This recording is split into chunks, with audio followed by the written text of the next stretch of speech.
But essentially, all the challenges today with hacking and cyber criminals, so offenses like, tactics like, etc., all of these were not part of the design goals of TCP/IP. So decades later, we are seeing cyber criminals creatively and intensely, immensely manipulating time and space over the internet. And if I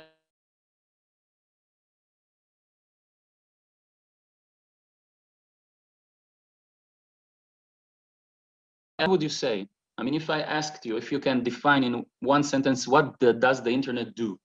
So most of the time, people will tell communication, sharing knowledge, things like connecting people, etc. And these are all right answers, but they are answers from defenders, from people that don't attack systems. I encourage you, at least in the next 15 minutes or so, to look at the internet as a technology that totally disrupts, eliminates time and space. It allows us everywhere in the world to totally manipulate time and space, well beyond our physical boundaries, so we can easily make things look and appear as if, and not like they are in real life. So you can appear like you are connecting now from Nigeria, but maybe it's just a proxy and some server in AWS, and that proxy leads to an IP address in China. Or you can send huge amounts of data in a matter of seconds from here to another place on the other side of the world. In the wrong hands. And keep in mind that technology is great, but it's all about context. And in the malicious context, technology is a powerful, unique, ideal tool and even weapon in the wrong hands. So let's speak about the basic challenges. Privacy is a huge one. I'm sure they will be talking about that later, as I saw in the agenda. But just to give you a very quick demonstration of that, by default, you are very far from being private. Even when you browse the internet as a citizen, as an individual, and you run like incognito or private browsing, then you send to the server a lot of information, because essentially it's like a package in the mail, right? The mailman has to know where it comes from and where should it be, who is the person sending that package and where it needs to arrive. So the same happens in the internet, and by default, a lot of what you do is totally transparent to many parties, all the people in your network, the gateway, your router, the internet service provider, the people on the way, the different routes and hops. Of course, the server itself gets quite a lot of information. You can try and browse now to this address, bs.bounceme.net. Don't worry, it's my server and it doesn't have any client-side code in it. I'm not running any JavaScript or so. I could run, by the way, things on your computer if I wanted to do like something sophisticated, but this is just a demonstration to show you, and I will show you how it looks like. Basically, it will look like something like this. So you will see the page when you browse to it. You will see your IP, your where you're coming from, your browser, your language, the city you're connecting from, your coordinates on the globe, basically your location on Earth that the connection is coming from, your internet service provider, etc. So by default, everything you do is really not private. Every site you browse to, etc. And in addition to that, you know, there is this notion of encryption, of course, that can help. Encryption can help confidentiality. It can also help with integrity issues, etc. But there is always the metadata. Metadata is essentially information, data on your data. So it's not maybe the payload itself, the message or the exact text that you sent, but it's everything else. So who, from, where, what, and the size, the amount of characters, etc. So some examples given here from a nice talk from the Electronic Frontier Foundation to understand what is metadata. So some entities, whether it's law enforcement intelligence or others that may be planting probes, or when you connect from Wi-Fi, whatever, so they can know that you rang some service at 2 a.m. in the morning and spoke for 18 minutes, but they don't know what you talked about. Or they know that you called some special emergency prevention hotline, suicide hotline from the Golden Gate Bridge, but they don't know what you talked about. The conversation was encrypted, or they know that you spoke with your COVID-19 testing service, then your doctor, and then your health insurance company and your wife in the same hour, all very short conversations, but they don't know what you discussed about. So as you can understand, metadata is telling me a story about you. By the way, not necessarily a true story, but metadata really tells a story about us. And this is where we have to differentiate a bit between anonymity and privacy. You see, privacy is a basic pillar, and it's something we all deserve, and it's well established in the constitutions and laws all around the world. Anonymity is a bit different. Privacy means that me, as a citizen or as a person, I'm entitled to do whatever I want in my four walls, in my private time. So if I want to do this, for example, this talk in my underwear, it's okay, it's my privacy. But anonymity is something else. In privacy, we know who you are. So you know I am now doing something. You don't know exactly what I'm doing to the details, and that's fine. But as long as it's not illegal, then nobody should care about it. And it's a basic right. Anonymity means that you want increased privacy in the sense that you will not know that it is me now doing the thing you are seeing. So anonymity makes it very hard. This increased privacy done in technological manners makes it very hard to correlate actions or outcome to entities, to specific people, for example. And this is problematic because the entire building blocks and all the pillars of security, authentication, authorization, etc., all of that is essentially based on the ability to eventually correlate outcome to an entity, to correlate actions to people. And you can actually be identified in this pendulum. You can be identified in multiple ways. Take, for example, this short video from UCSB. It appears that we have also a unique way that we walk. So our body posture as we move is unique. It's like a fingerprint. It's part of our biology, unique biology. So in this experiment, they proved in over 80% accurate that you can identify behind the wall, behind the corridor, if the person in a candidate video, for example, on the left, those burglars, are the same people that are maybe hiding in this suspicious house behind the door. And you can get that in around 85, 88% accuracy, just if a person will walk for a few seconds just to get a glass of water, you will know this is the exact person in the other candidate video footage. And you do that with simple antennas, Wi-Fi transmitter, receiver, doing a mesh model. So basically you model the returns of those radio waves, and you do a 3D mesh, and you can identify that in very, very high probability. Let's talk a bit about the attribution challenge.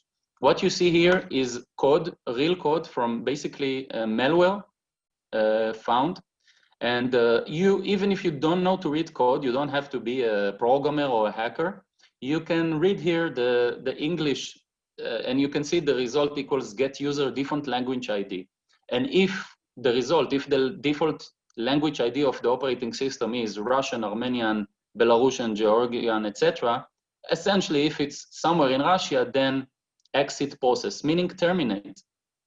So what this piece of code does, it runs in the early stages of a malware, and it says, you know, just to be sure that I don't run or harm a station that has a Russian language, meaning that is Russian originated, so don't run this payload, terminate, exit process. And this runs very early, this condition check. So if we would look that in a less professional eyes, you can claim, and you would be right to do so probably, that the attribution, the ability to prove the source of an attack, to connect the, to do forensic on the identity behind this code would probably be Russian. And I want to tell you that proving the source of an attack is a very challenging task, nearly impossible. Forensic analysts determine identities by many means, meaning they tie together clues in the code. We check infrastructure connections and political motivations and patterns inside the code itself, etc. So the attribution challenge is huge, and we will get back to it in a second and see how it evolves. And speaking about geopolitical interests, cyber has become, of course, a tool also between nation states. There are actually some malicious or potentially vulnerabilities, privilege escalation, resource code, remote code executions, etc., that you can buy anonymously. Anonymously meaning that you cannot be tied to your own identity. Both the seller and the buyer are anonymous. So a seller, anonymous seller, can sell to multiple buyers not knowing who they are. You can sell offensive code on the internet. So this is one of those arenas, Zerodium, and Zerodium is essentially, it's like a stock exchange for, for payloads, for acquiring zero-day exploits to operating systems, mobile phones, web applications, web browser, everything. And you can see the payout is really, really good. So there is big money for being a cyber criminal. For black hats, there is big money out there. There is a motivation, a huge motivation out there. And these sums, as you can see, can go from few thousand, tens of thousands of dollars up to millions for a single payout, determining on the zero-day exploit. And this is the reality. The reality is that given motivation and time, any organization in the world can be hacked. We've seen CIA, NSA, NASA, Boeing, whatever, multiple times being hacked with the right motivation, whether it's ideology, money, nation state, geopolitical interests, or industrial espionage, or whatever, or anything you want. At the end of the day, any organization can be hacked. So we try to sabotage the motivation and the time it takes for a potential adversary to get into organizations. The United States, as you remember, we had a set of attacks back also in 2017. We had the WannaCry and then a set of other attacks. But we had there's been a few tools and 0 days that got out from U.S. intelligence services and agencies. And this caused the United States, like a couple of years back, to begin to be more transparent. And this process transparency by the NSA mainly, but also probably US Cyber Command that opened his own Twitter and shared malware samples they found on networks, etc. So this is very welcome and this is very good. You see that this statement is official statement at the website of the White House.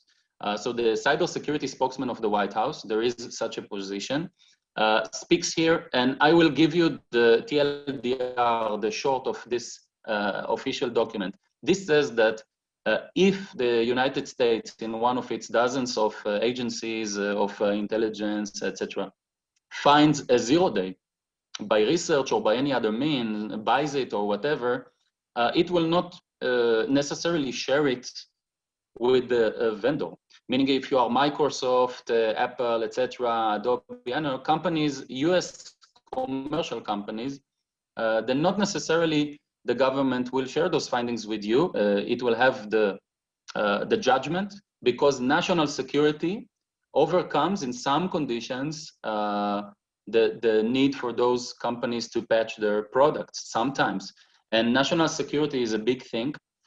We see the NSA much more open than in the past. For example, we've seen it multiple times, but in the early of this year, NSA helped expose one of the more notorious CVEs for Microsoft operating systems, CVE 2020-0601, which is the crypto API spoof that basically allows you to run whatever code you want on the machine. So these are very good things that are happening in the world, but just understand the big picture. The big picture is essentially very complex. And when we speak about warfare, the dimensions of war are extremely shifting and rapidly. There is a huge paradigm shift in crime. You can rob many people than ever in human history, but there is also a shift in warfare. Cyber is the fifth dimension of war, meaning with space being the fourth, but you see all the short, medium, and long-term threats to traditional, classical warfare elements are shifting, because this type of weapon, you know, in the Gulf War in Iraq, or, you know, 20, 30 years ago was a big deal. But today, with the capabilities of anti-access area denial capabilities, A2AD, which some countries are investing heavily, create a situation that these weapons don't mean enough. And we see an interesting phenomena on the web, in malware, of false flag. False flag meaning that like in all previous times of colonialism and empires, when you would have a ship that actually has pirates, but they will put a false flag of Spain or Portugal or whatever to look like they're a friendly ship, and when they come close enough, they will change the flag and attack. So the cannons, they will be out of range of the cannons. So a false flag is also happening on the internet. We see on the internet in examples such as the Pyeongchang Olympics, the Olympics Destroyer malware, and I encourage you, the 2018 Olympics Destroyer cyber attack, I encourage you to read that about this huge deception happening there. But also we see that in other reports. We see in reports from GCSC, GCHQ, UK, and NSA exposing that Turla, a Russian group, hijacked allegedly tools of an Iranian unit called Oil Rig to lead attacks against 35 countries. So this is a 2 years research, and it really tries to, like I told you, to do this nearly impossible task of trying to do attribution to prove the source of an attack. And with false flag, as you can understand, this is becoming a very challenging mission. Last point to conclude is deception. Deception is to appear as if something else, right? You can obfuscate things around in your environment, or basically the most common example is honeypots. This is quite known, honeypots internally and publicly. So malware uses deception to evade defenses. If you look like a duck, you walk like a duck, maybe you are a duck. So if you look like Microsoft Word or Google Chrome and you walk like Google Chrome, maybe you are not a malware. So malware uses deception to make defenses look as if it's naive, to evade defenses. And defenders can use deception, the same thing, the same concepts, to deter adversaries and hide the real data assets of you, of yourself, of your organization, your data assets. You can use deception and honeypots and some more advanced solutions to do that. And that's exactly what we did in Javelin networks. In Javelin, what we saw is that it's very easy to bypass honeypots, right? So deception had to go to the next level.